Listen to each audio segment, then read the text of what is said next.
यहाँ से स्टार्ट करेंगे अपना channel UKT UPSC knowledge track. तो अपना टेस्ट यहाँ पर रहेगा आज टेस्ट नंबर 23, ठीक है, टेस्ट नंबर 23 ओवरऑल यहाँ पर। और जो फुल लेंथ के हिसाब से, फुल लेंथ यहाँ से स्टार्ट हो गया इससे, तो 1 नंबर टेस्ट आपका फुल लेंथ होगा, मतलब यहाँ से पहला टेस्ट फुल लेंथ के हिसाब से, और यहाँ पर ओवरऑल यहाँ पर 23वां नंबर पेपर है, ठीक है। तो स्टार्ट करेंगे हम लोग यहाँ से देखेंगे। और यहाँ पर फुल लेंथ अपना सबसे पहला पेपर है जो मार्केट में अब आया हुआ है, ठीक है। अभी तक यहाँ पर और किसी का नहीं आया है, तो वो ठीक है, आया नहीं आया। लेकिन अभी क्या हम लोग देखो यहाँ से ज़्यादा फुल लेंथ टेस्ट को कवर करेंगे। जैसे कि करीब 20-22 पेपर वो किए, तो ऐसे यहाँ पर कम से कम 15 से 16 पेपर कोशिश करेंगे कराने की यहाँ से, और बल्कि ज़्यादा, ठीक है। तो यहाँ से हम लोग इतने क्वेश्चन पेपर यहाँ से कवर करेंगे। और यहाँ पे देख सकते हो क्या क्या इसमें सिलेबस यहाँ पर दे रखे हैं, मतलब ज़रा जो सिलेबस हमारा होता है इसमें, जैसे कि जो भी पूरा सब्जेक्ट होता है संपूर्ण पाठ्यक्रम, उसमें हर सब्जेक्ट के कुछ कुछ क्वेश्चन यहाँ से लिए हुए हैं। प्लस करंट अफेयर्स के भी यहाँ पर जो है, करंट अफेयर्स की कम से कम आपको 10 क्वेश्चन या 12 क्वेश्चन देखने को मिलेंगे यहाँ से, ठीक है। आते हैं यहाँ से टॉपिक पर, देखते हैं और यहाँ से क्वेश्चन पर आते हैं।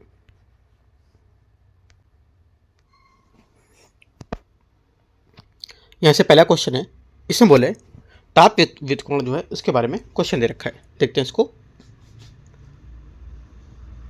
ताप व्युत्क्रमण के बारे में निम्नलिखित कथन पर विचार करना है, कौन सा इसमें सही होगा, ठीक है। पहली बात इसमें कि बोला है कि वायु अपवाह के कारण पहाड़ियों एवं पर्वतीय क्षेत्रों में तापमान व्युत्क्रमण घटित होता है।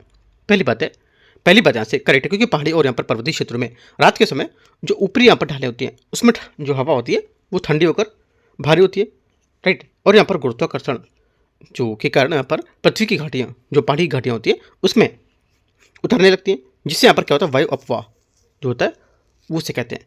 इस घाटी में यहाँ पर निचले हिस्से में ठंडी हवा जमा हो जाती है, और यहाँ पर ऊपर की हवा गर्म रहती है, जो यहाँ पर तापमान व्युत्क्रमण का कारण होती है। पहली बात यहाँ से करेक्ट है। सेकंड बात है, भूपृष्ठीय व्युत्क्रमण शांत वायुमंडलीय परिस्थितियों में घटित होता है।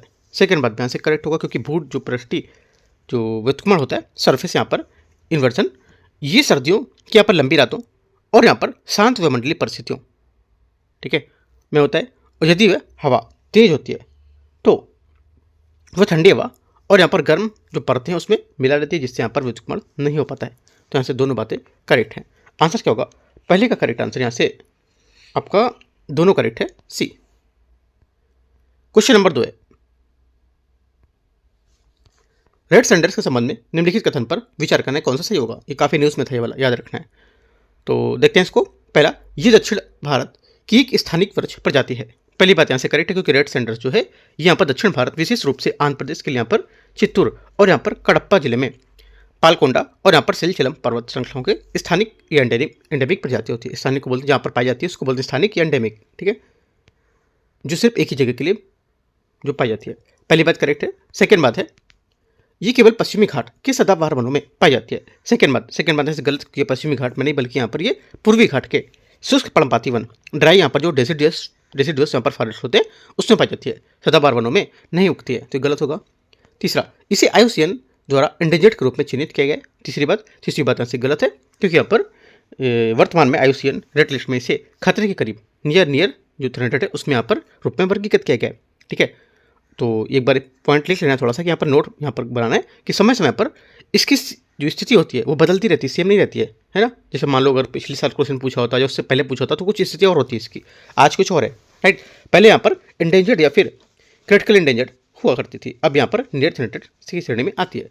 तो इंपॉर्टेंट बात है, याद रखना है। तो तीसरी बात गलत है।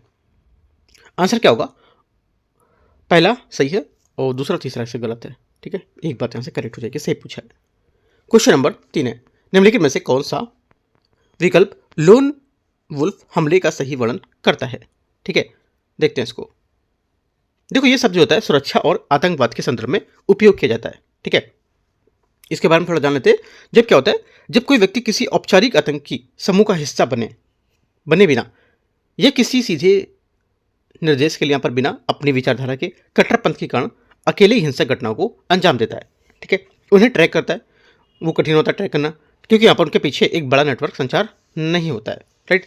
ये शब्द होता है ये सुरक्षा और यहाँ पर आतंकवाद के संबंध में उपयोग को बताता है। तो आंसर क्या हो जाएगा, आंसर तीसरे हो जाएगा, एक अकेले व्यक्ति द्वारा न्यूनतम अथवा बिना किसी बाह्य सहायता की गई हिंसा, ये इसका करेक्ट आंसर होगा तीसरा, ठीक है।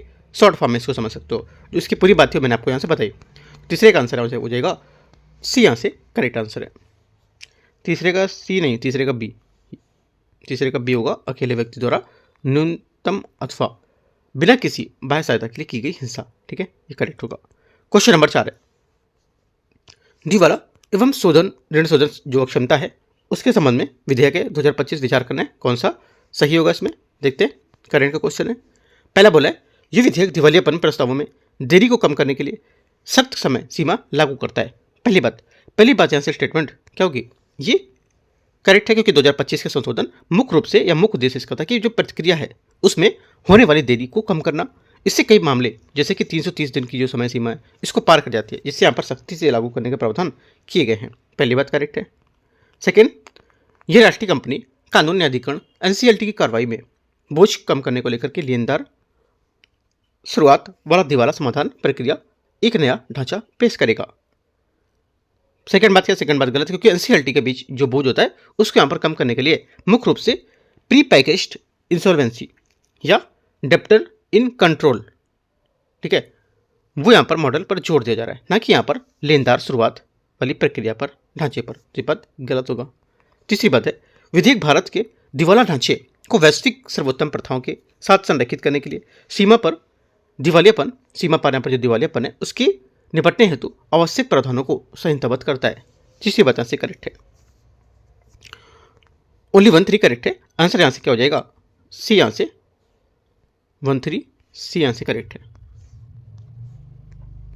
क्वेश्चन नंबर 5 है, अटल पेंशन योजना के संबंध में विचार करना है, देखते हैं इसको। केंद्रीय मंत्रिमंडल ने हाल ही में इस योजना को आगे बढ़ाते हुए वित्तीय वर्ष 2030-31 तक जारी रखने की मंजूरी दी है। पहली बात, पांचवी का पहला स्टेटमेंट यहाँ से गलत है।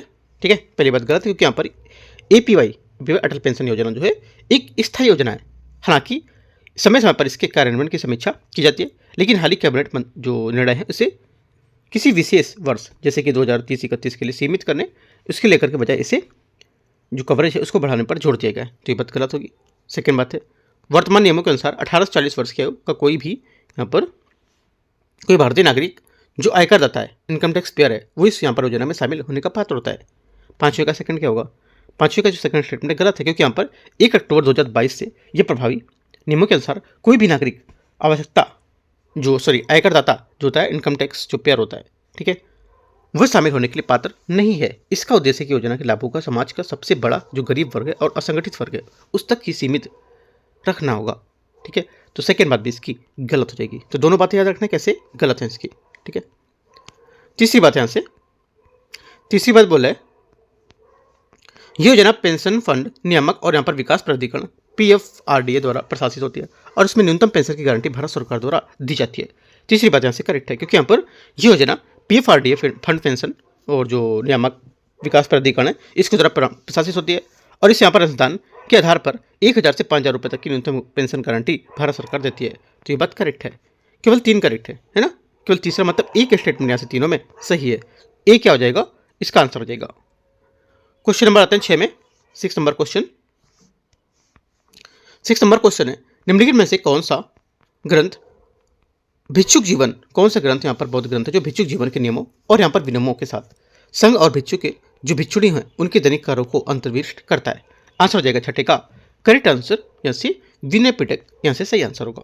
ठीक है, क्योंकि यहाँ पर बौद्ध धर्म के मुख्य ग्रंथों को त्रिपिटक कहा जाता है, ये बात याद रखना है। और विनय पिटक क्या है, विनय पिटक इसमें यहाँ पर मठवासी जीवन, ठीक है, और नियम अनुशासन और भिक्षु भिक्षुणियों के दैनिक आचरण यहाँ पर नियम दिए गए हैं, तो यहाँ पर विनय पिटक में हो जाएगा।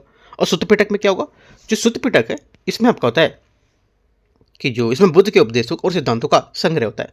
जो अभिधम पिटक है, अभिधम पिटक में इसमें बौद्ध धर्म के दर्शन जो फिलॉसफी है इसकी व्याख्या की गई है। तो ये सब बात याद रखना है, यहाँ से छठे का आंसर सी होगा। क्वेश्चन 7 है, निम्नलिखित में से किसके द्वारा राष्ट्रीय आपदा जोखिम सूचकांक तैयार किया जाता है, तैयार किया जा रहा है। आंसर हो जाएगा 7वें का करेक्ट आंसर, एक तो गृह मंत्रालय और एक संयुक्त राष्ट्र विकास कार्यक्रम। ठीक है, भारत का पहला राष्ट्रीय आपदा जोखिम सूचकांक मिनिस्ट्री ऑफ होम अफेयर, गृह मंत्रालय और संयुक्त राष्ट्र विकास कार्यक्रम जिसको बोलते हैं United Nation development programme UNDP, उसके सहयोग से तैयार किया जा रहा है। ठीक है, तो पहली बात यहाँ से इसकी जो होगी मतलब जो मैंने बताया को नोट कर लेनी है। सेकेंड बात यहाँ से हो सकती है कि जो ये सूचकांक है ये विभिन्न राज्यों और जिलों में आपदाओं के प्रति संवेदनशीलता, ठीक है, जो मतलब इनकी जो वल्नरेबिलिटी होती है और यहाँ पर उनकी जो तैयारी होती है, ठीक है, प्रिपेयर्डनेस जो होती है वो उसका आकलन करती है। तो दो बातें आपको ऐसे नोट करनी है। एक पॉइंट और, इसमें यहाँ पर विज्ञान परिसर विज्ञान मंत्रालय की भूमिका तकनीकी डेटा तक हो सकती है, लेकिन मुख्य रूप से गृह जो मंत्रालय और यूएनडीपी ही तैयार करेगा। तीन बातें आपको इंपॉर्टेंट याद रखनी है और दो यहाँ से इसके पॉइंट आंसर हो जाएंगे। ठीक है, तो क्या होगा आंसर? आंसर हो जाएगा आपका सातवें का एक और दो आंसर होगा करेक्ट। एक और दो मतलब सी स्टेटमेंट यहाँ से सही आंसर है। क्वेश्चन नंबर 8वां है, राज्य मानवाधिकार आयोग के संबंध में विचार करना है। एसएचआरसी स्टेट यहाँ पर ह्यूमन राइट कमीशन। एसएचआरसी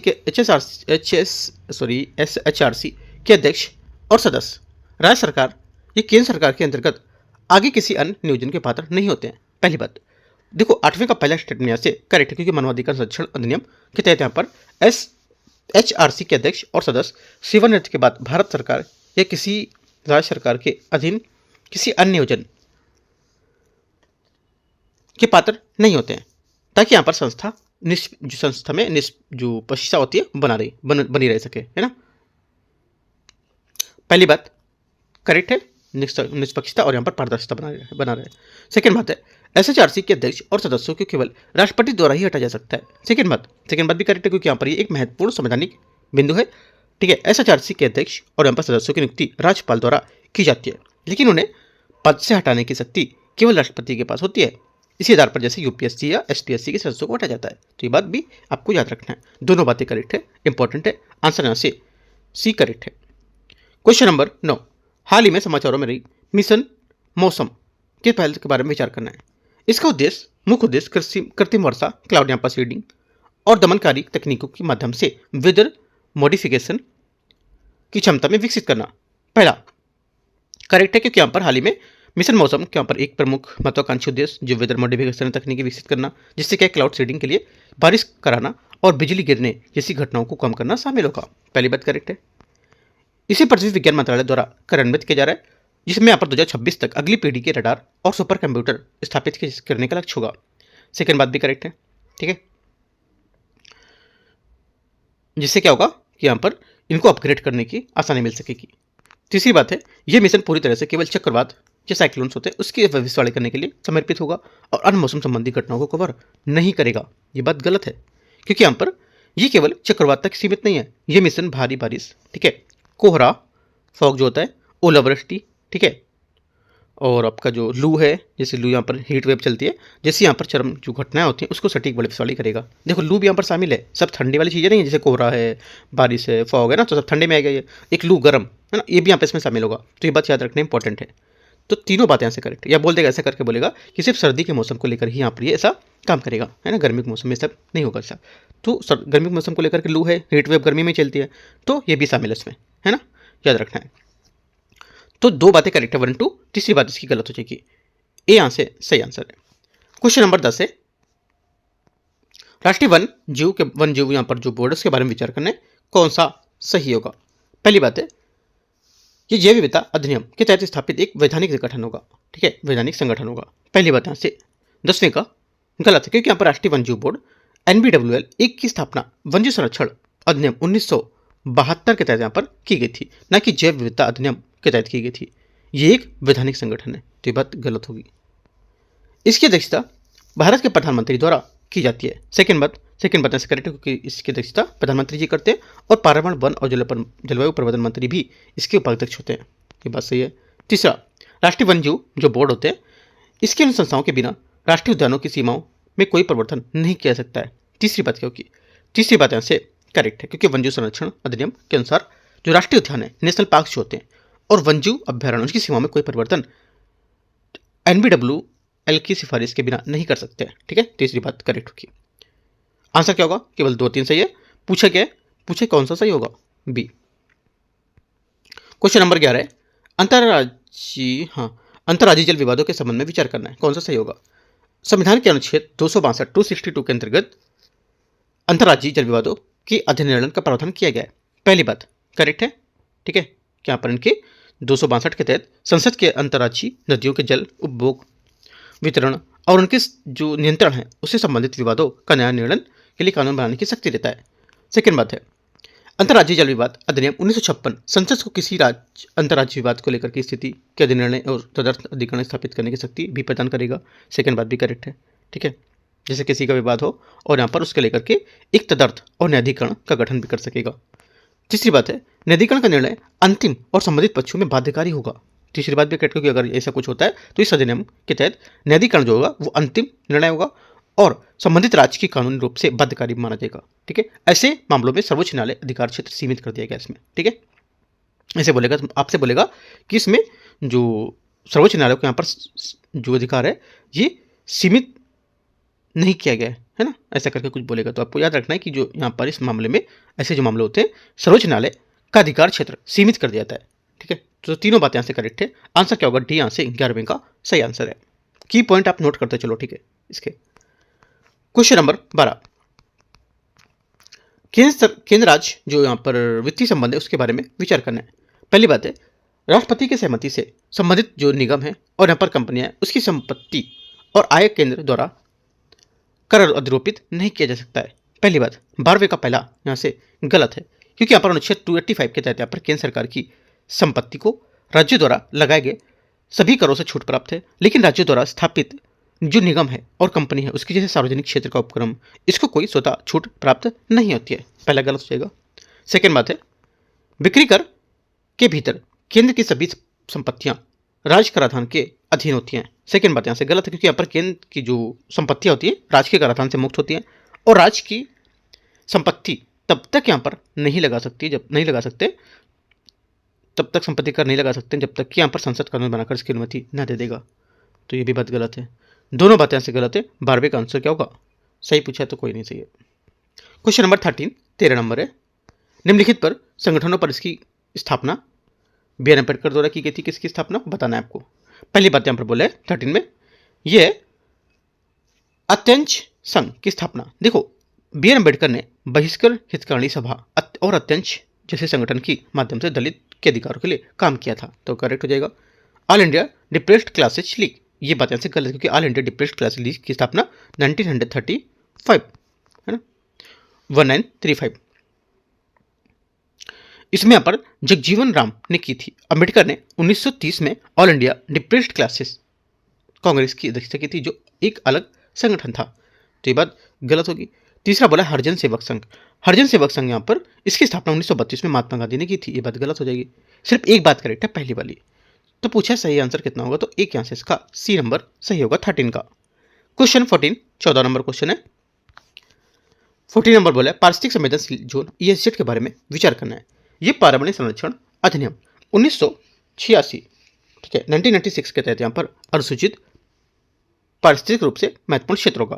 पहली बात 14 का पहला स्टेटमेंट यहाँ से करेक्ट है। ठीक है, पहली बात यहाँ से सही है। इसका उद्देश्य होगा कि संरक्षित जो क्षेत्र होते हैं, उद्यान होते हैं और अभ्यारण्य जो होते हैं, है ना, संरक्षित क्षेत्र का मतलब क्या, उद्यान और अभ्यारण्य, इनके चारों ओर एक शॉक ऑब्जर्वर बनाना। यहाँ से की पॉइंट आपको याद रखना है कि आपसे बोल देगा इनके तहत यहाँ पर जो संरक्षित क्षेत्र हैं जैसे कि राष्ट्रीय उद्यान, यहाँ पे अभ्यारण्यों को शामिल नहीं किया जाएगा, ऐसे करके बोलेगा तो अभ्यारण्य गलत हो जाएगा। हमारा जो संरक्षित क्षेत्र में आएंगे उद्यान और अभ्यारण्य दोनों आ जाएंगे। ठीक है, उनको शामिल करना, ये की पॉइंट आपको याद रखना है। पहली बात यहाँ से करेक्ट है। सेकेंड बात है,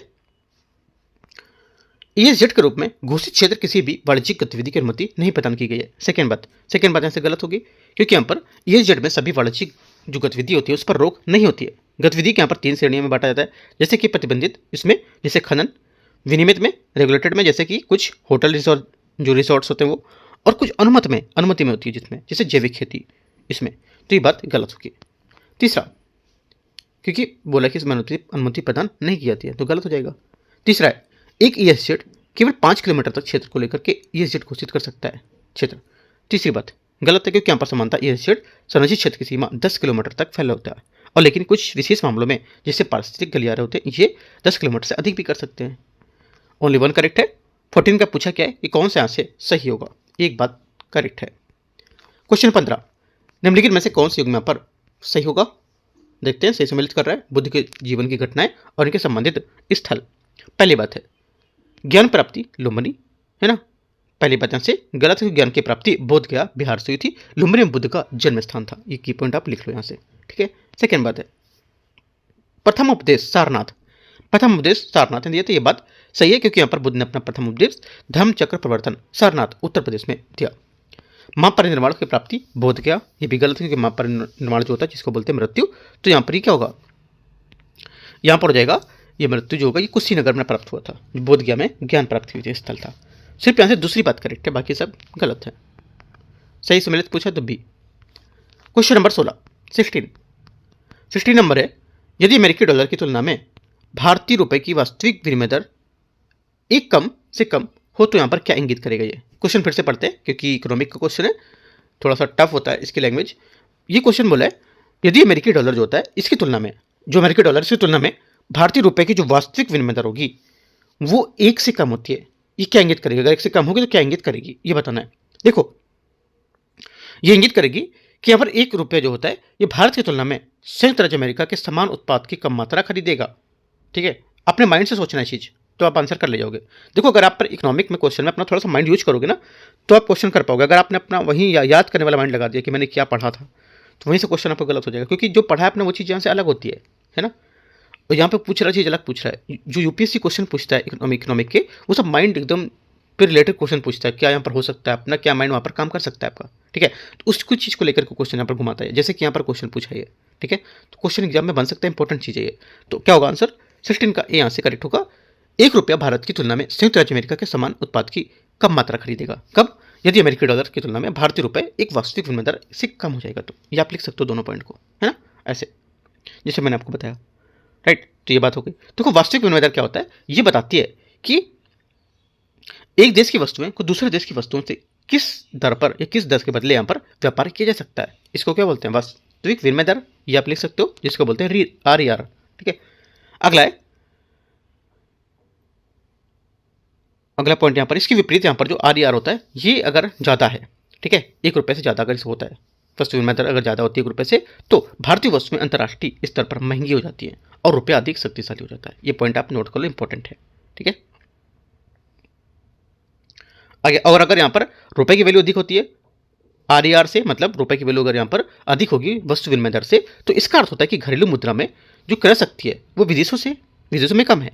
यानी यहाँ पर जो सामान आप 100 रुपये में भारत में खरीद सकते हैं, जैसे मान लो, है ना, तो उसी सामान को आप अमेरिका से अगर खरीदेंगे तो उसके लिए आपको यहाँ पर अधिक खर्च करना पड़ेगा अगर रुपए की कीमत ज़्यादा होगी। तो सिंपल सी बात है, रुपए की कीमत ज़्यादा तो डॉलर, अगर आप अगर है डॉलर रुपए को लेकर के समझ सकते हो। यहाँ से रुपए की कीमत अगर ज़्यादा है डॉलर है तो आपको मतलब 100 रुपये में आप ज़्यादा चीज़ खरीद सकते हो उसके डॉलर के अकॉर्डिंग, है ना। तो थोड़ा सा माइंड अपना यूज करना है आपको। ठीक है, आगे आंसर देखते हैं, आगे क्वेश्चन देखते हैं। 16 के यहाँ पर क्या होगा, 16 का मैंने आंसर बताया आपको, ए करेक्ट है। काफ़ी अच्छा क्वेश्चन है ना, नोट करके लिख लो इसको।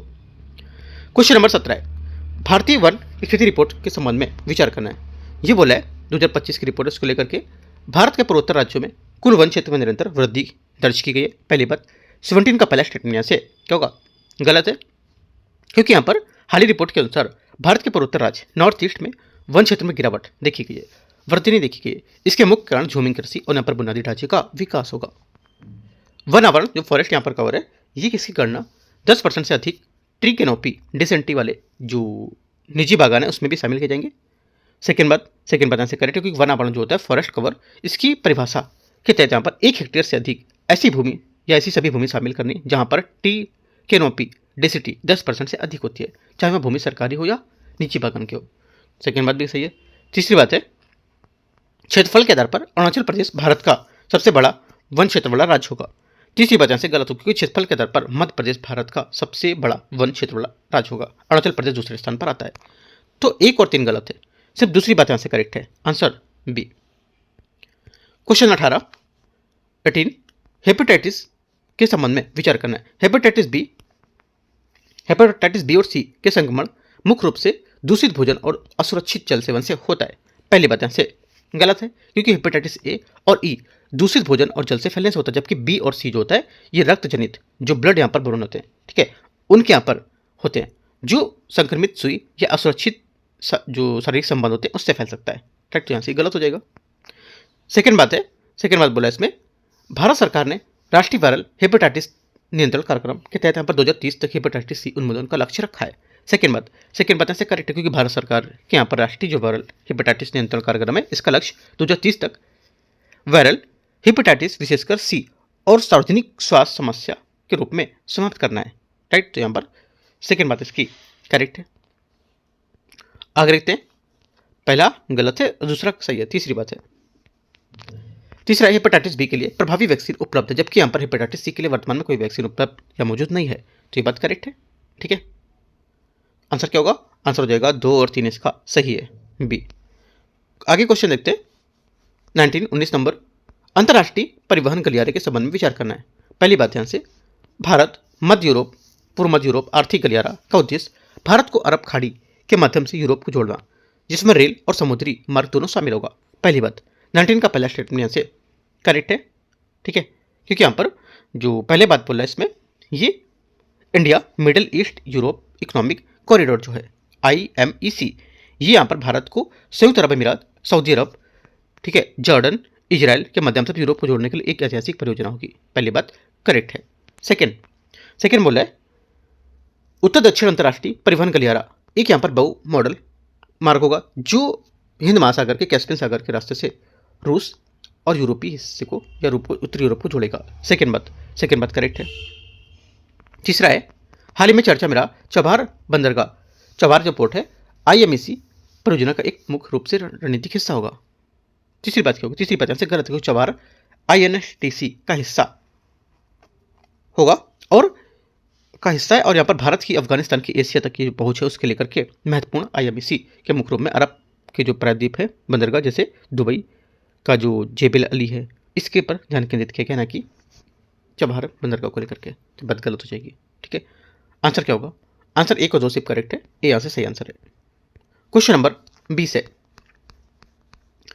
भारतीय राष्ट्रीय कांग्रेस INC के महत्वपूर्ण यहाँ पर जो अधिवेशन उसके संबंध में विचार करना है, कौन सा सही होगा?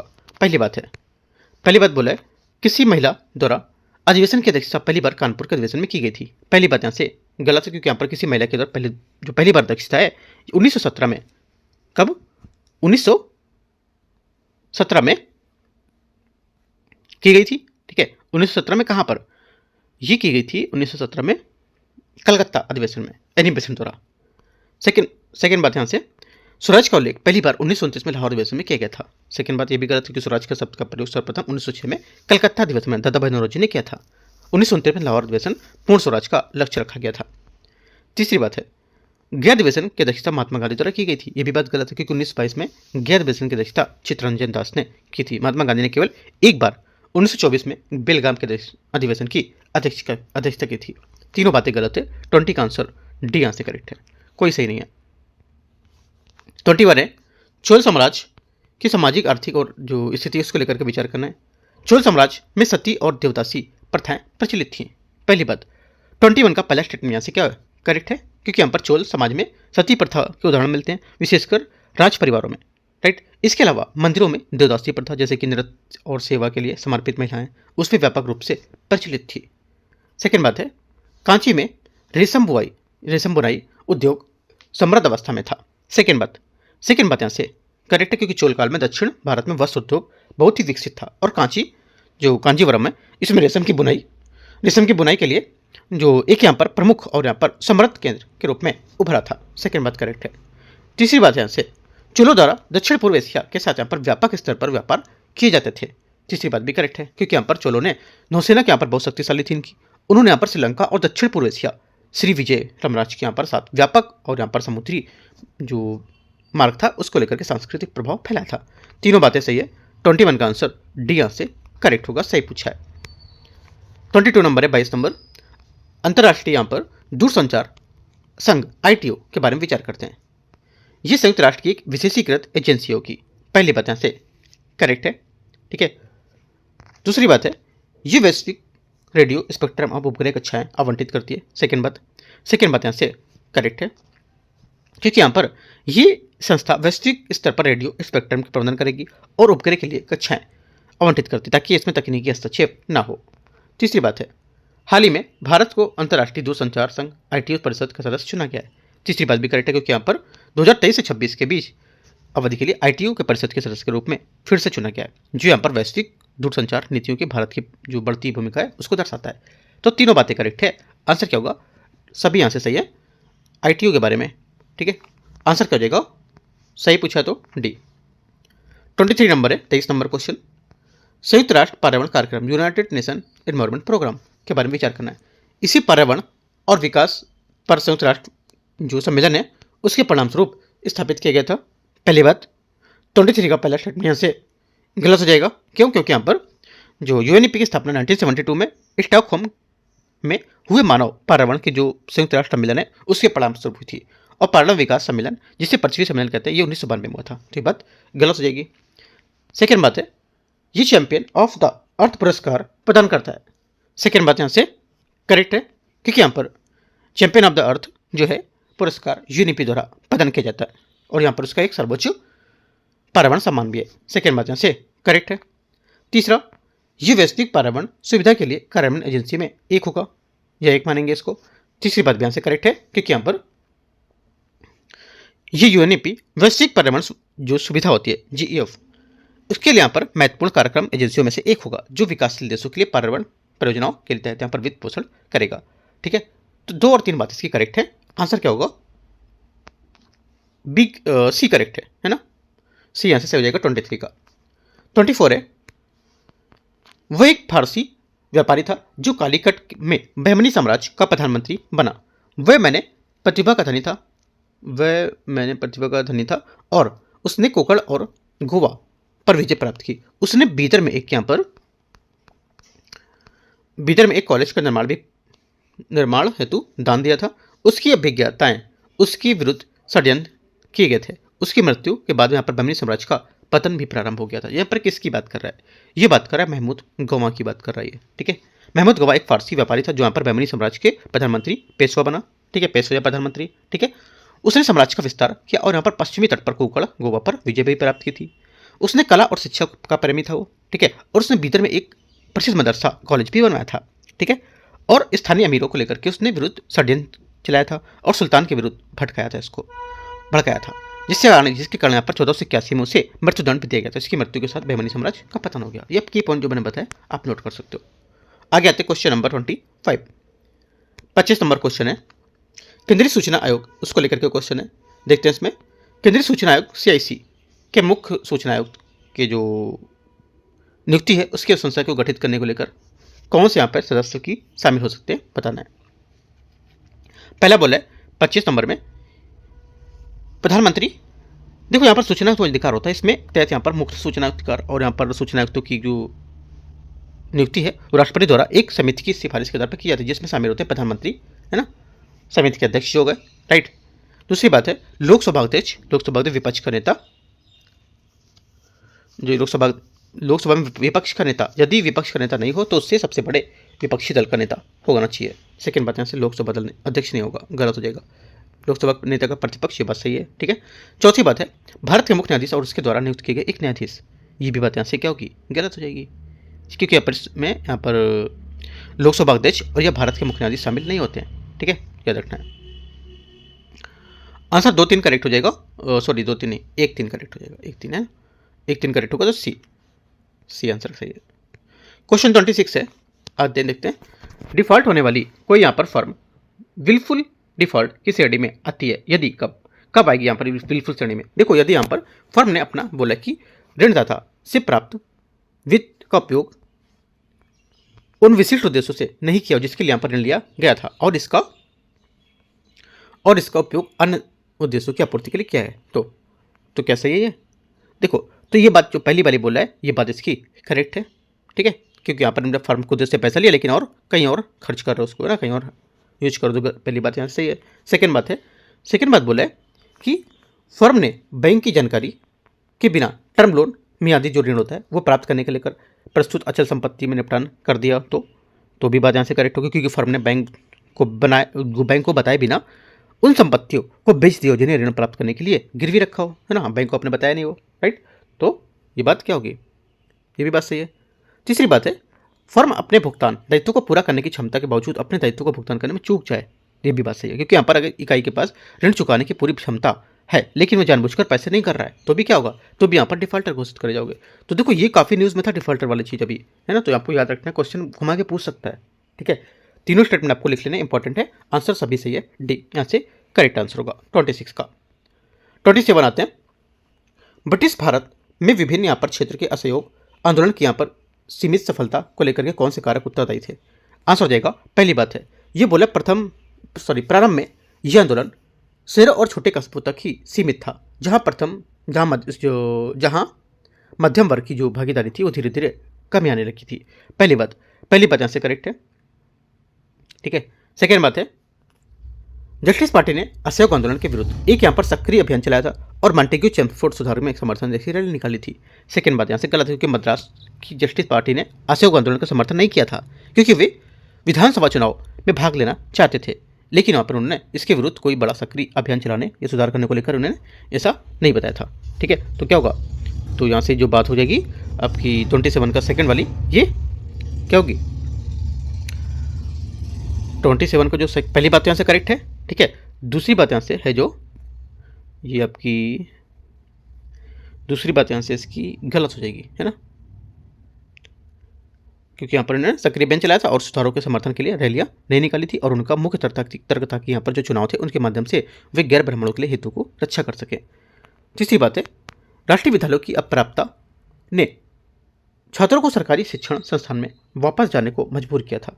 तीसरी बात यहाँ से करेक्ट है, क्योंकि यहाँ पर खादी का महंगा होना और वैकल्पिक जो राष्ट्रीय संस्थान थे जैसे जामिया मिलिया और यहाँ पर काशी विद्यापीठ, इसके यहाँ पर कमी के कारण छात्र और शिक्षक अंततः क्या हो गए, यहाँ से मजबूर हो गए इसमें, ठीक है। तो क्या हो जाएगा, तीसरी बात यहाँ से इसकी करेक्ट है, पहला और तीसरा आंसर सही हो जाएगा, ठीक है। तो क्या होगा आंसर हो जाएगा 27 का करेक्ट आंसर यहाँ से 1 और 3 सही है, तो सी करेक्ट है। क्वेश्चन नंबर 28 में आते हैं। 28 है, प्राय सुर्खियों में रहने वाला Stockholm International Peace Research Institute SIPRI है क्या? ये क्या है? आंसर हो जाएगा सिप्री जो है एक यहाँ पर संघर्ष आयुध हथियार नियंत्रण निरस्त्रीकरण के लेकर के क्षेत्र में अनुसंधान हेतु समर्पित एक स्वतंत्र अंतर्राष्ट्रीय संस्थान होगा, ठीक है। आंसर क्या होगा, बी यहाँ से करेक्ट आंसर है, राइट। इसका संयुक्त राष्ट्र से कोई सीधा प्रशासनिक संबंध नहीं है और ना ही ये नोबेल पुरस्कार प्रदान करता है, और शांति नोबेल पुरस्कार नॉर्वेजियन नोबेल समिति उसके द्वारा प्रदान किया जाता है। तो ये सब गलत हो जाएंगी बातें जो लिखी हैं, ठीक है। आगे आते हैं 29 नंबर में, गन्ने का उचित यहाँ पर लाभकारी जो होता है FRP, उसको निर्धारित करने को लेकर किन कारकों को ध्यान में रखा जाता है? पहला बड़ा उत्पादन लागत। पहली बात यहाँ से क्या होगी, पहली बात यहाँ से जो 28 है इसका पहला स्टेटमेंट यहाँ से करेक्ट हो जाएगा, क्योंकि यहाँ पर FRP जो है उत्पादन लागत जैसे खेती लगा यहाँ पर कुल खर्च, अंतर फसल मूल्य समता। सेकेंड बात भी यहाँ से क्या होगी, करेक्ट होगी, क्योंकि यहाँ पर अनवैकल्पिक फसलों को लेकर के मूल्य के साथ यहाँ पर तुलना करना, ठीक है। तीसरी बात है उपभोक्ता को लेकर के यहाँ पर जो प्रभाव होता है, इन पर क्या प्रभाव पड़ सकता है ना, संभावित यहाँ पर क्या प्रभाव होगा, समान मूल्य को लेकर के इनका क्या असर पड़ेगा, ये भी बात होगी। घरेलू और अंतर्राष्ट्रीय कीमतें है ना, घरेलू अंतर्राष्ट्रीय जो कीमतें हैं ये भी इसमें शामिल होंगी, ठीक है। बाजार मूल्य में चीनी की घरेलू कीमतें और अंतर्राष्ट्रीय कीमतें क्या है ये, और इनकी उपलब्धता। एक यहाँ पर स्टेटमेंट और दे सकता था आपको कि उपलब्धता होता तो भी सही होता, क्योंकि यहाँ पर चीनी मिलों की द्वारा गन्ने की चीनी की रिकवरी दर उपलब्धता से कवर होता। तो चारों बातें यहाँ से करेक्ट है, लेकिन एक बात जो और बताई मैंने आपको, पांचों बातें याद रखनी है, ठीक है। यहाँ से सी आंसर करेक्ट है 31 देखते हैं। निम्नलिखित युग्मों पर विचार करना है पहल, और यहाँ पर कुछ उद्देश्य दे रखे हैं। पहली बात है 31 है, कौन सा है, देख लेते हैं। 29 ये 30 है, ठीक है। 30 नंबर है पहले, और यहाँ पर इसका उद्देश्य दे रखा है MSME समाधान हेतु निर्मित पोर्टल। MSME समाधान हेतु निर्मित पोर्टल, तो क्या होगा ये हो जाएगा आपका यहाँ से निर्मित पोर्टल में आपको पहली बात बोला है, पहली बात यहाँ से करेक्ट है, क्योंकि यहाँ पर सही समय लेते MSME जो समाधान पोर्टल विशेष रूप से विलंबित जो भुगतान है उसकी निगरानी और निपटान के लिए होती है, पहली बात करेक्ट है। सेकेंड, MSME संबंध क्या होगा, देखो MSME यहाँ पर जो संबंध है, ये MSME संबंध का उद्देश्य केंद्रीय सार्वजनिक क्षेत्र के उद्यम जो होते हैं उसके द्वारा MSME से की जाने वाली अनिवार्य 25% सार्वजनिक खरीद की निगरानी करना, ये बात होगी। तो ये बात गलत हो जाएगी, मैच नहीं कर रही है। तीसरी बात देखते हैं, तीसरी बात बोल रहा है MSME संपर्क, ये केंद्रीय सार्वजनिक क्षेत्र को लेकर जो उद्यम है उसके द्वारा MSES को सार्वजनिक खरीद करना। तीसरी बात भी गलत, क्योंकि MSME संपर्क में जॉब पोर्टल जो प्रशिक्षित श्रम बल होता है उसकी नियोक्ताओं के बीच एक सेतु का काम करता है, ठीक है। आंसर क्या होगा, आंसर हो जाएगा से करेक्ट आंसर होगा आपका 1 सिर्फ इसका करेक्ट है, ठीक है। तो बोला कि यहाँ पर सही सुमेलित कौन सा है, तो आंसर हो जाएगा सही सुमेलित कौन सा है, तो पहले ही सिर्फ सही सुमेलित है, तो आंसर क्या होगा यहाँ से आंसर ए यहाँ से करेक्ट होगा, है ना। 30 का ए यहाँ से करेक्ट हो जाएगा, आंसर ए की बात सही है। 31 में आते हैं। 31 है राज्यपाल की शक्तियों के संबंध में विचार करना है। राज्य लोक सेवा आयोग के सदस्य राज्यपाल द्वारा नियुक्त किए जाते हैं। पहली बात 31 का से करेक्ट है, क्योंकि यहाँ पर राज्य लोक सेवा आयोग जो होता है एसपीएससी, उसके अध्यक्ष सदस्यों की नियुक्ति राज्यपाल द्वारा की जाती है। हालांकि उन्हें पद से हटाने की शक्ति केवल राष्ट्रपति के पास होती है। पहली बात सही है। सेकेंड बात है उच्च न्यायालय के न्यायाधीश की नियुक्ति पूर्व राष्ट्रपति संबंधित राज्य के राज्यपाल से परामर्श करता है। सेकेंड बात सही, क्योंकि यहाँ पर संविधान का आर्टिकल 217 के अनुसार उच्च न्यायालय के न्यायाधीशों की नियुक्ति करते समय राष्ट्रपति भारत के मुख्य न्यायाधीश को जो संबंधित राज्य है उसकी राज्यपाल पर परामर्श करता है। सेकेंड बात करेक्ट है। तीसरा, वह विधान परिषद में आंग्ल भारतीय समुदाय के अधिकतम सदस्य की नियुक्ति कर सकता है। तीसरी बात से गलत है, क्योंकि विधान परिषद में राज्यपाल कुल सदस्यों का 1/6 भाग नामित करता है। साहित्य, विज्ञान और कला सहकारी आंदोलन के समाज सेवा के क्षेत्र में आंग्ल भारतीय सदस्य होता है। ये प्रावधान विधानसभा के लिए था, जिसे यहाँ पर 104वें संविधान संशोधन अधिनियम द्वारा 2019 में समाप्त कर दिया गया था। इंपॉर्टेंट बात है। तीसरी बात गलत हो जाएगी। ओनली 1 2 करेक्ट है। आंसर यहाँ से क्या होगा? बी 1 और 2 सही है।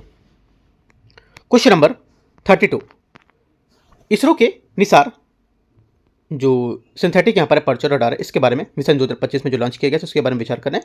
पहली बात है निसार इसरो और नासा द्वारा संयुक्त रूप से विकसित एक यहाँ पर पृथ्वी अवलोकन अर्थ ऑर्बिट उपग्रह होगा।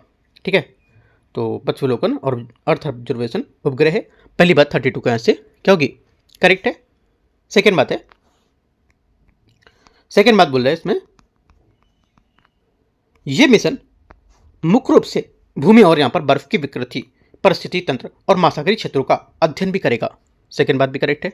ठीक है, क्योंकि यहां पर जैसे कि इसका कार्य होगा कि यहाँ पर पृथ्वी की सतह पर होने वाले सूक्ष्म परिवर्तन, ठीक है, और ग्लेशियर के पिघलना, वनों का घनत्व को देखना और प्राकृतिक आपदा जैसे भूकंप, सुनामी, इन सबको यहाँ पर अध्ययन करेगा। आपसे बोलेगा, ये बात तो यहाँ पर सही है, लेकिन आपसे बोलेगा स्टेटमेंट में कि यहाँ पर इसका जो मुख्य कार्य होगा कि यहाँ पर पृथ्वी में होने वाले जैसे कि ग्लेशियर पिघलना और जो वनों का जो घनत्व है उसको देखना और सूक्ष्म परिवर्तन को देखना, इसको लेकर के होगा, लेकिन प्राकृतिक आपदाओं को लेकर के ये काम नहीं करेगा। तो ये बात गलत हो जाएगी। तो प्राकृतिक आपदाएं भी इसमें शामिल है, ये की पॉइंट आपको नोट करना है। ठीक है, तीसरी बात है, इसे GSLV F-16 रॉकेट के माध्यम से भू स्थिर कक्षा जो होती है उसमें स्थापित किया गया था।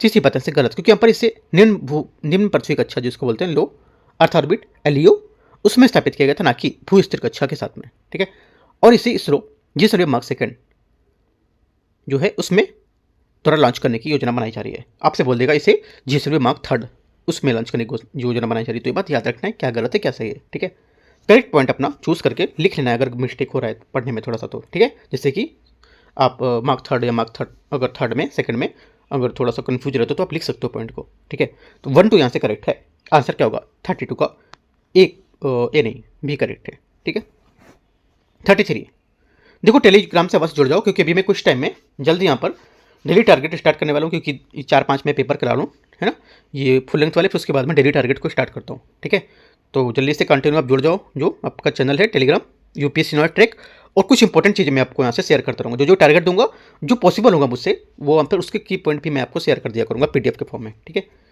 तो जुड़ सकते हो आप। और इसका देखो जो फुल लेंथ है इसका मैं PDF आपको टेलीग्राम पर प्रोवाइड करा रहा हूँ, वहाँ पर आप जाके डाउनलोड कर लोगे। ठीक है, अपना प्रैक्टिस भी कर पाओगे इसको।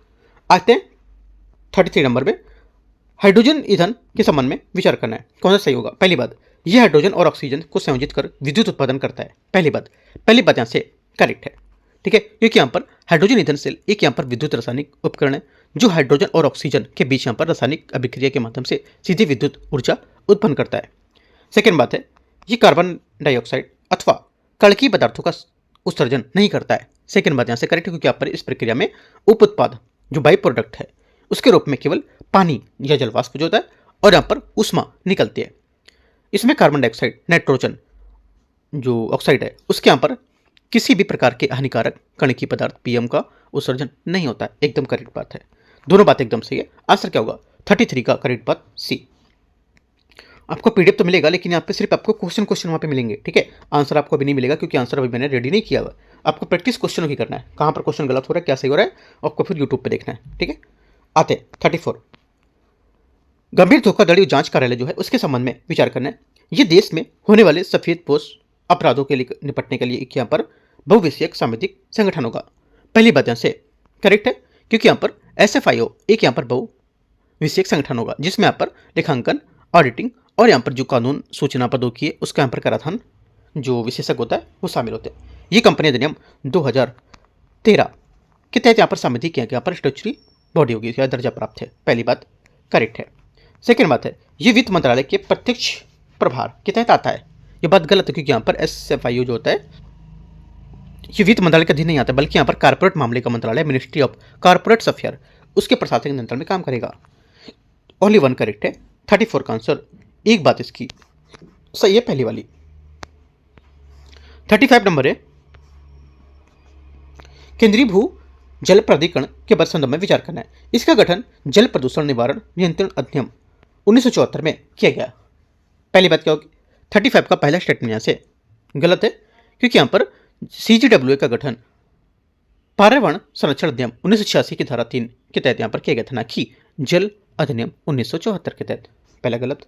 दूसरा, इसका उद्देश्य देश में भूजल विकास एवं प्रबंधन का विनिमय करना और नियंत्रण करना। सेकेंड बात करेक्ट है, क्योंकि यहाँ पर इसका मुख्य उद्देश्य है कि देश में जो भूजल संसाधन के विकास और प्रबंधन को विनियमित करना और नियंत्रित करना और यहाँ पर भू जल दोहन को लेकर के संबंध में दिशा निर्देश जारी करना। सेकेंड बात सही है, ओनली 2 करेक्ट है, बी।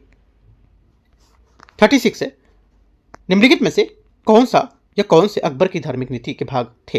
अकबर की धार्मिक नीति के भाग में से कौन से थे? आंसर हो जाएगा 36 का करेक्ट आंसर यहाँ से पहला नए धर्म दीन इलाही का प्रवर्तन। पहली बात 36 का पहला स्टेटमेंट यहाँ से गलत है, क्योंकि यहाँ पर अधिकांश आधुनिक इतिहासकार जैसे कि RP त्रिपाठी, ठीक है, ये मानते थे कि यहाँ पर दीन इलाही कोई यहाँ पर नया धर्म नहीं था, बल्कि यहाँ पर एक नैतिक संहिता या सूफी संप्रदाय जैसा समूह था। अकबर ने इसे कभी भी यहाँ धर्म के रूप में घोपने का प्रयास या थोपने का प्रयास कभी नहीं किया है, ठीक है, याद रखना है। पहली बात यहाँ से क्या होगा, गलत होगा। सेकेंड, फतेहपुर सीकरी में इबादत खाने का निर्माण, ये बात करेक्ट है, क्योंकि 1575 में अकबर ने इबादत खाना प्रार्थना गृह बनवाया था, जहाँ पर शुरू में केवल मुस्लिम विद्वान और बाद में सभी धर्मों के विद्वान इसमें चर्चा में आने लगे थे। सही बात है। तीसरा, तीर्थ यात्रा का जो उन्मूलन है, तीर्थ यात्रा कर है जो तीर्थ यात्रा पर टैक्स लगाते थे उसका उन्मूलन करना, ये भी करेक्ट होगा, क्योंकि यहाँ पर अपनी उदार नीति के तहत उन्होंने 1563 में तीर्थ यात्रा कर को और 1564 में जजिया कर को भी समाप्त कर दिया था। 2-3 बात इसकी करेक्ट है ना, ये 2-3 करेक्ट है, पहली बात गलत है। आंसर हो जाएगा आपका 36 का करेक्ट आंसर डी सही है ना। ये 37 में आते हैं, देखते हैं। 37 नंबर है बजट 2026-27 में घरेलू उत्पादन और यहाँ पर अनुसंधान को बढ़ावा देने के लिए बायोफार्मा शक्ति योजना के संबंध में विचार करना है। कौन सा यहाँ पर इसमें सही होगा? पहली बात, ये योजना का उद्देश्य गैर संक्रामक रोग और मधुमेह और कैंसर के लिए यहाँ पर सस्ती जैविक दवाएं, यहाँ पर बायोलॉजिकल जो मेडिसिन होती है वो उपलब्ध कराना। पहली बात क्या होगी? पहली बात यहाँ से 37 का करेक्ट है, सही है, ठीक है। दूसरा, ये योजना अगले 5 वर्षों के लिए 10,000 करोड़ का परिव्यय के साथ लागू की जाएगी। सेकेंड बात क्या है? सेकेंड बात भी करेक्ट है, ठीक है। ये सरकार ने अनुसंधान और बुनियादी ढांचे को मजबूत करने को लेकर के 5 वर्षों के लिए 10,000 करोड़ आवंटित किए हैं। तीसरी बात यहाँ से, इसके तहत यहाँ पर 3 नए राष्ट्रीय फार्मास्यूटिकल शिक्षा और यहाँ पर अनुसंधान संस्थान स्थापित किए जाएंगे और 7 मौजूदा संस्थान को उन्नत किया जाएगा। तीसरी बात भी यहाँ से करेक्ट है। तीनों बातें यहाँ से सही है। आंसर यहाँ से 2026 का जो बजट 27 का जो बजट यहाँ पर प्रस्तावित किया गया है वहाँ पे सभी बातें करेक्ट हो जाएगी। तीनों बातें करेक्ट, एकदम लेटेस्ट क्वेश्चन है। 2-3 पहले का यहाँ पर जो डेटा था वो लिया गया इसमें। तो आंसर क्या होगा? 1, 2, 3 डी। क्वेश्चन नंबर अगला है 38, जलवायु परिवर्तन के संबंध में विचार करना है। आर्कटिक प्रवर्धन की यहाँ पर परिघटना के संबंध में किस जो बोल रहा है किससे संबंधित है? ये आर्कटिक प्रवर्धन की जो परिघटना है किससे संबंधित होगा? इन 4 पॉइंट को लेकर के करेक्ट आंसर हो जाएगा। ये वैश्विक तापमान के लिए प्रति उच्च अक्षांश जो होता है उसकी संवेदनशीलता की वृद्धि से होता है ना। बी यहाँ से करेक्ट आंसर होगा 38 का, क्योंकि यहाँ पर आर्कटिक प्रवर्धन का अर्थ होता है कि जो आर्कटिक क्षेत्र में शेष दुनिया की तुलना में बहुत अधिक तेजी से गर्म हो रहा है और लगभग 4 गुना तेजी से। इसका मुख्य कारण कि यहाँ पर आइस एल्बिडो फीडबैक होगा, जो यहाँ पर जब बर्फ पिघलती है तो नीचे का गहरा समुद्र या जमीन सूर्य की रोशनी से परावर्तित करने के बजाय अवशोषित करने लगता है, जिससे यहाँ पर तापमान और तेजी से बढ़ता है। आंसर क्या होगा? आंसर हो जाएगा 38। हाँ, 38 का करेक्ट आंसर बी सही है। की पॉइंट सब याद रखना जो जो बताता जा रहा हूँ मैं, है ना, नोट करते जाओ, या फिर आंसर्स देखने से काम नहीं चलेगा सिर्फ, ठीक है। जो मैं बताता जा रहा हूँ पॉइंट, आप इसको लिखते जाओगे, ठीक है। आपको हार्ड कॉपी में अगर करना है तो मार्केट से ऑर्डर भी कर सकते हो इसको, ठीक है। अब जैसे कि आप प्रिंट निकालोगे तो प्रिंट आपका ऐसे ही पड़ेगा करीब 40-45 का। अगर यहाँ से ऑर्डर करोगे करीब यहाँ पर 25-26 या 30 रुपये के अंदर में मिल जाएगा पेपर आपको ये मार्केट में। तो और भी पेपर ऐड करके अपना एक साथ कोरियर करा लो, है ना, ऐसे भी कर सकते हो। बाकी जैसा आपको ठीक लगता है वैसा कर सकते हो। आते हैं 39 नंबर में, देखते हैं 39 है। बोला है कि एक कर्मचारी जो है ये भी किसी बड़ी बहुराष्ट्रीय कंपनी में कार्यरत है। हालांकि यहाँ पर इसमें जो अपनी व्यक्तिगत प्राथमिकता है और अन्य प्रतिबद्धता के कारण वे किसी अन्य कंपनी में बेहतर अवसरों के लिए नौकरी छोड़ने का निर्णय करता है। दूसरी नौकरी प्राप्त करने का वह कुछ यहाँ पर समय के लिए बेरोजगार रहता है, ठीक है। तो वो किस बेरोजगारी की बात कर रहा है? आंसर हो जाएगा 39 का करेक्ट आंसर, ये घर्षणात्मक बेरोजगारी है।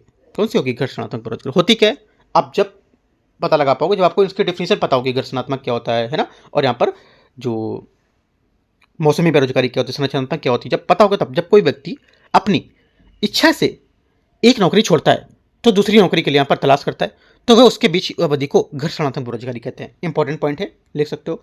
ये अर्थव्यवस्था के लिए नकारात्मक नहीं मानी जाती है क्योंकि ये एक श्रमिक और गतिशीलता को दर्शाती है। आपसे ऐसे क्वेश्चन पूछ सकता है, इनमें से कौन सी बेरोजगारी जो होगी अर्थव्यवस्था के लिए नकारात्मक मानी जाती है?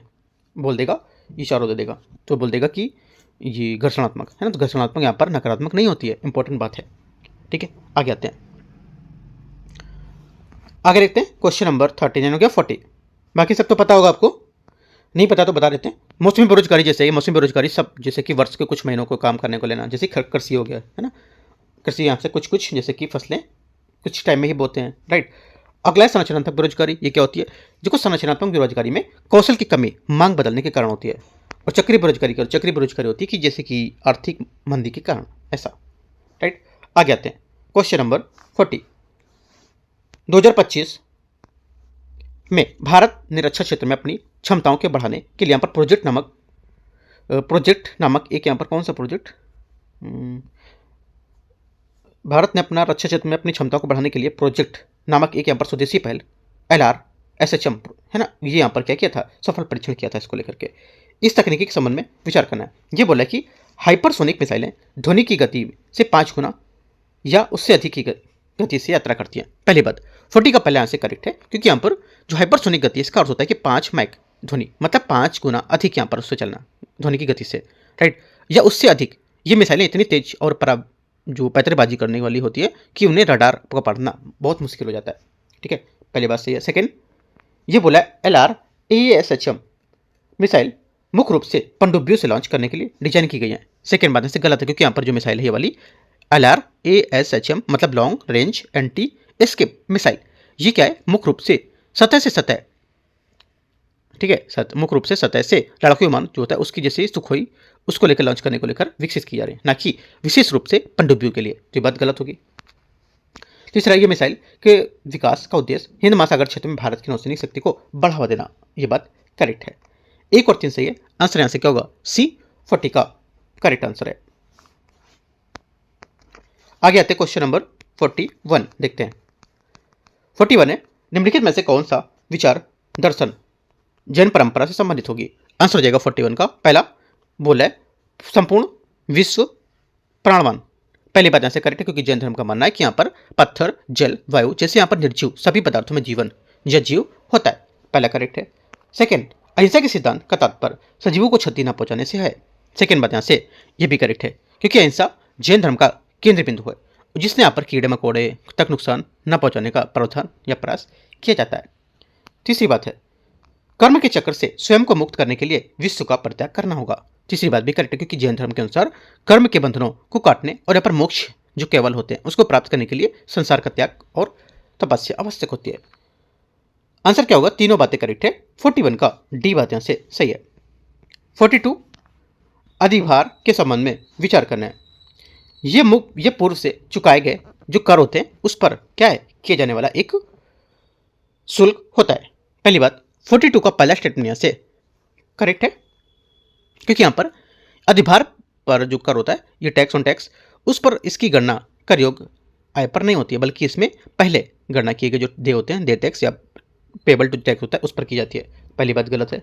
केंद्र सरकार अधिभार द्वारा प्राप्त निवल प्राप्तियों को राज्य साझा करती है। सेकेंड बात गलत है, क्योंकि यहाँ पर संविधान का आर्टिकल 271 271 जो है, ठीक है, इसके तहत अधिभार और उपकर शेष होने वाले यहाँ पर जो आय है पूरी तरह से केंद्र सरकार के पास रहती है और इसे वित्त आयोग के फार्मूले के राज्य के जो तहत यहाँ पर इसमें साझा करना अनिवार्य नहीं होता है। तो ये बात गलत हो जाएगी।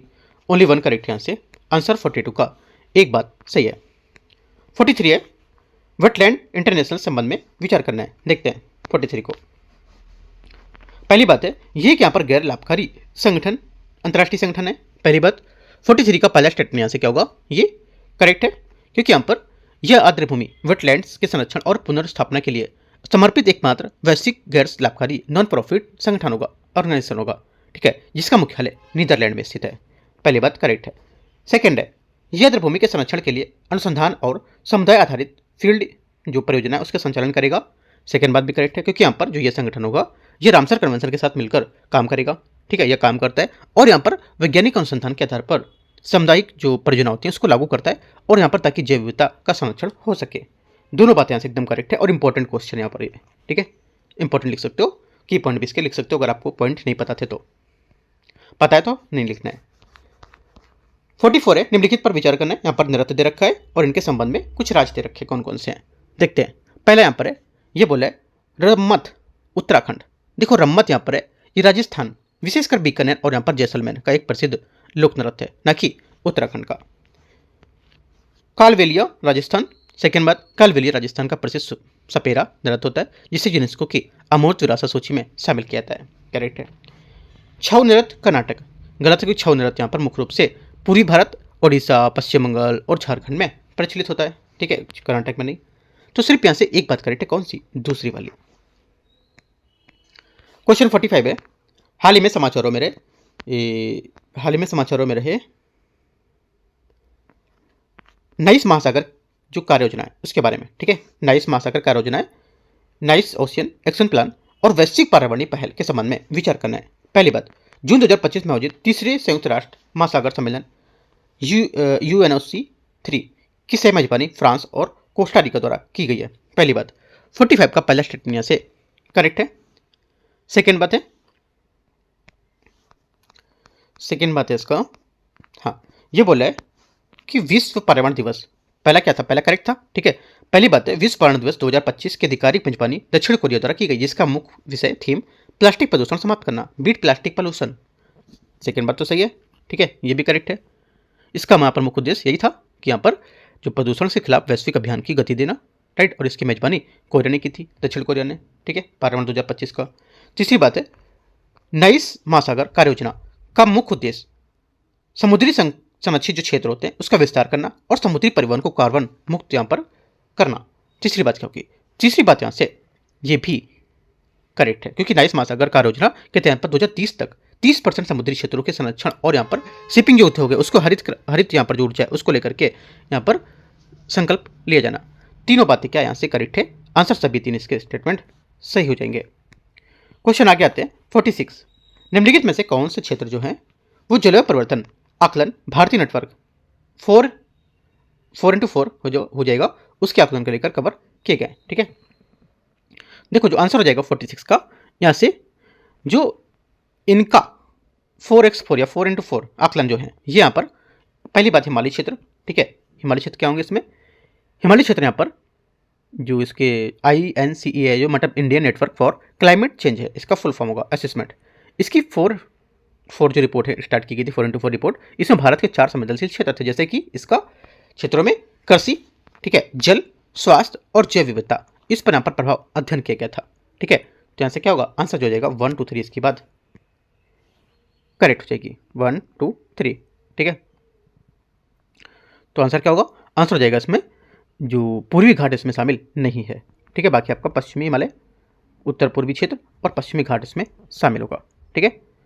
4 क्षेत्र होगा इसमें और यहाँ हिमालय क्षेत्र और यहाँ पर पूर्वी क्षेत्र जोन और पश्चिमी घाट और तटीय क्षेत्र, राइट। और यहाँ पर जो 4 बातें हो गई जो मैंने बताई, 3 बातें हैं उसको लेकर के देखो मैं बता देता हूँ फिर से, जैसे 3 बातें आपकी हो गई, ठीक है। चौथी पूर्वी घाट हटा करके आपको यहाँ से क्या ऐड करना है, आपको ऐड करना है यहाँ से लिख लो, पॉइंट इंपॉर्टेंट है, तटीय क्षेत्र ऐड कर लो इसमें, इसमें तटीय क्षेत्र नहीं दे रखा है ना, तो तटीय क्षेत्र इसमें ऐड कर लो। 4 बातें हो गई, और 4 बातें हमने और बताई थी आपको। क्या 4 बातें मैंने बताई थी? जैसे कि यहाँ पर कुछ फसलन क्षेत्र को लेकर के, जैसे कृषि, जल, स्वास्थ्य और विविधता, 4 ये तो 4 into 4 इसी को बोलते हैं, ठीक है, या 4x4 जो भी समझ सकते हो।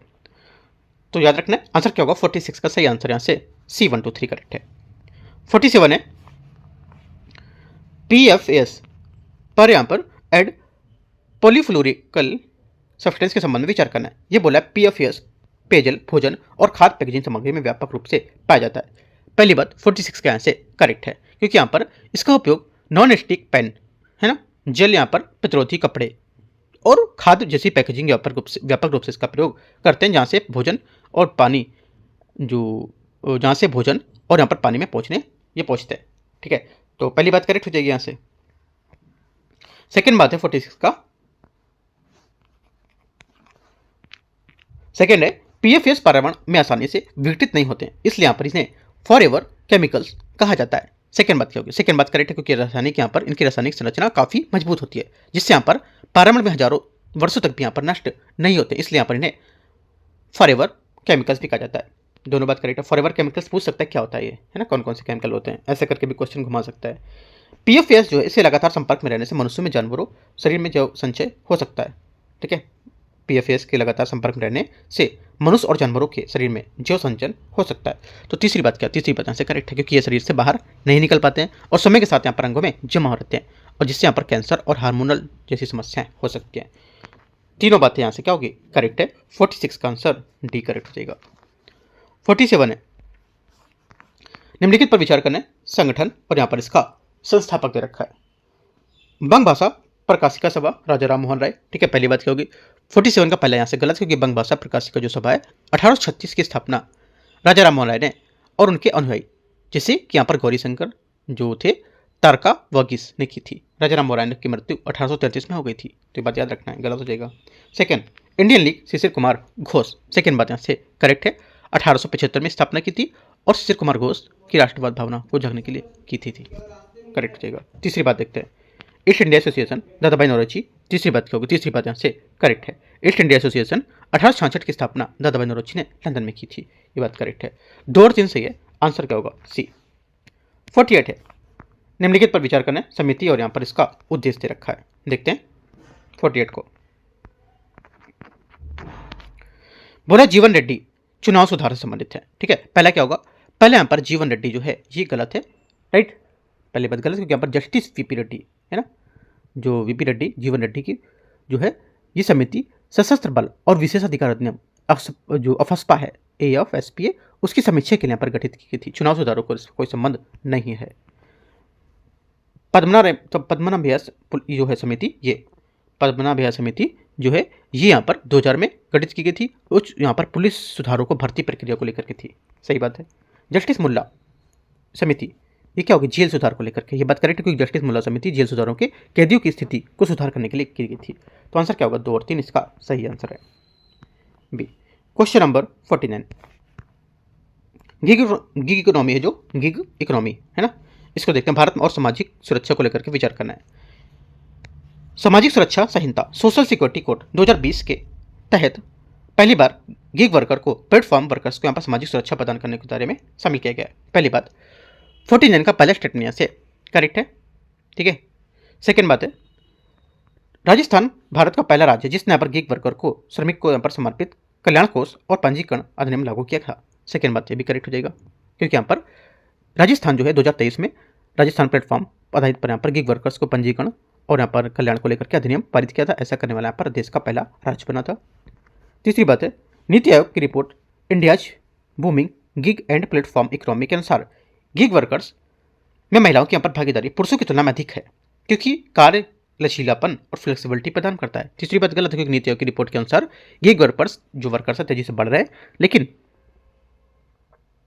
वर्तमान में इसमें पुरुषों की भागीदारी महिलाओं की तुलना में काफी अधिक है और लचीलेपन के कारण महिलाओं की संख्या बढ़ने की संभावना व्यक्त की जा रही है। तो ये गलत होगा। 1 2 करेक्ट है, आंसर 1 और 2 से होगा। क्वेश्चन 50 नंबर है समान नागरिक संहिता यूसीसी के संबंध में विचार करना है। देखते हैं इसमें ये बोला है 50 नंबर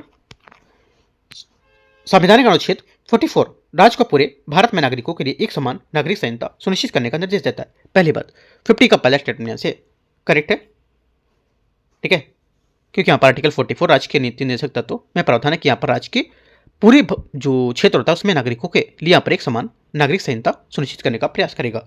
सेकेंड बात है उत्तराखंड भारत का पहला राज्य जिसने यहाँ पर स्वतंत्रता के बाद समान नागरिक संहिता यूसीसी को लागू करने वाला कानून पारित किया है। सेकेंड बात यहाँ से करेक्ट है, 2024 में उत्तराखंड स्वतंत्रता के बाद 2024 में यूसीसी लागू करने वाला कानून पारित करने वाला पहला राज्य बना है, ठीक है, और गोवा पुर्तगाली काल से ही यूसीसी लागू है। तीसरी बात है समान नागरिक संहिता के प्रावधानों के न्यायालय के द्वारा अनिवार्य रूप से लागू कराया जाता है, यह कराया जा सकता है। तीसरी बात यहाँ से गलत है क्योंकि यूसीसी को जो है ये नीति निर्देशक तत्व डीपीएसपी का हिस्सा होता है और अनुच्छेद 37 के अनुसार नीति निर्देशक जो तत्व होते हैं वो न्यायालय द्वारा परिवर्तनीय होते हैं, इन्फोर्सेबल, मतलब जो परिवर्तनीय नहीं होते हैं, इन्फोर्सेबल होते हैं, ठीक है, और यानी इन्हें लागू कराने के लिए आप कोर्ट नहीं जा सकते हैं, ये बात गलत हो जाएगी। आंसर क्या होगा? ओनली 1 2 करेक्ट है, 2 बातें इसकी सही है, ठीक है।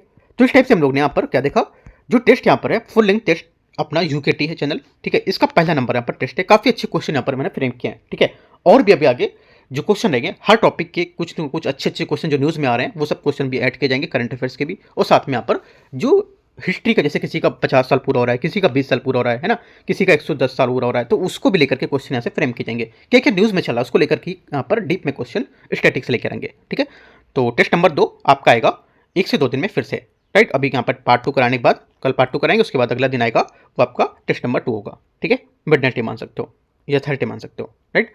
तो एंड करते हैं से इसको, बाकी कुछ डाउट है अपनी कमेंट में पूछ सकते हो। और यहाँ से जो बजट है, जैसे हमने इकोनॉमिक सर्वे का क्वेश्चन कराया 100 क्वेश्चन इंपॉर्टेंट यहाँ पर आ सकते हैं जो पेपर में वो, और अभी बजट का भी मैं यहाँ पर करीब 200 से 250 क्वेश्चन आपको कवर कराऊंगा, ठीक है। तो उसका भी अभी पीडीएफ रेडी हो रहा है, वो भी बन जाएगा, तो आपको यहाँ से क्वेश्चन कराए जाएंगे, और मार्केट में भी सब अवेलेबल है, मार्केट से भी आप परचेस हार्ड कॉपी में ले सकते हो, राइट। एंड करते हैं से इसको, all the best, thank you.